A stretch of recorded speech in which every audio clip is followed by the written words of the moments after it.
Shri K V Biju, താങ്ങുവിലയെക്കുറിച്ചാണ് നമ്മൾ സംസാരിച്ചുകൊണ്ടിരുന്നത്. താങ്ങുവില കർഷകരുടെ ആവശ്യം ഇത്തവണത്തെ ബഡ്ജറ്റിലെങ്കിലും അഡ്രസ്സ് ചെയ്യപ്പെടും എന്ന് താങ്കൾ കരുതുന്നുണ്ടോ? ഏറ്റവും പ്രശ്നം നെല്ലുമായിട്ട് ബന്ധപ്പെട്ട പ്രശ്നമാണ്. സർക്കാർ നെല്ലിന്റെ താങ്ങുവില കൂട്ടി. മുമ്പ് തുടർച്ചയായിട്ട് കേന്ദ്രം കൂട്ടുന്ന സമയത്ത്, താങ്ങുവില കൂട്ടുന്ന സമയത്ത് കേരളത്തിന്റെ അഡീഷണൽ ആയിട്ട് നൽകുന്ന തുക കുറച്ചുകൊണ്ടിരിക്കുകയായിരുന്നു. ഇപ്പൊ എന്തായാലും 30 നിശ്ചയിച്ചു. പക്ഷെ അതുകൊണ്ട് കേരളത്തിന് ഗുണമില്ലാതെ വരുന്നത് ഉടനെ തന്നെ കൊയ്യുന്നതിനുള്ള തുക കൂട്ടി, മണിക്കൂറിനുള്ള തുക കൂട്ടി. അതുകൊണ്ട് തന്നെ ഈ കൂട്ടൽ കൊണ്ട് യാതൊരു പ്രയോജനവും ഇല്ലാതെയായിട്ട് മാറി. അതുകൊണ്ട് അടിയന്തരമായിട്ട് നെല്ലിന്റെ കാര്യത്തില്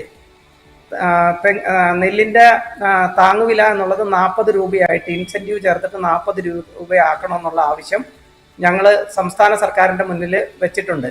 വർഷങ്ങളായിട്ട്, കഴിഞ്ഞ ഒരു 15 വർഷമായിട്ട് സംസ്ഥാനത്തെ നെൽകർഷകർ ആവശ്യപ്പെടുന്നത് പ്രത്യേകമായിട്ടുള്ള ബഡ്ജറ്റ് അലോക്കേഷൻ നെല്ലിന് വേണ്ടിയിട്ട് വേണം. നമ്മളുടെ സ്റ്റാപ്പിൾ ഡയറ്റാണ്. സ്റ്റാപ്പിൾ ഡയറ്റ് ഒരിക്കൽ നമുക്ക് അതിന്റെ കൃഷി നഷ്ടപ്പെട്ടു കഴിഞ്ഞാൽ അത് നമ്മളെ ഗുരുതരമായിട്ട് സമ്പദ് വ്യവസ്ഥയെ മാത്രമല്ല നമ്മുടെ ആരോഗ്യത്തെയും ബാക്കി കാര്യങ്ങളെ എല്ലാം തന്നെ ബാധിക്കുമെന്നുള്ളത് കൊണ്ട്, അതുപോലെ തന്നെ പാരിസ്ഥിതികമായിട്ടുള്ള പല കാര്യങ്ങളും ഉള്ളത് കൊണ്ട് തന്നെ നമ്മൾ പറയുന്നത് എത്ര തുകയാണ്, ഒരു 1550 കോടി രൂപ ഉണ്ടായി കഴിഞ്ഞാൽ അത് ബഡ്ജറ്റ് അലോക്കേഷൻ തന്നെ വേണം അതിനു വേണ്ടിയിട്ട് നെല്ലിന്റെ വില ഉറപ്പാക്കാനായിട്ട്.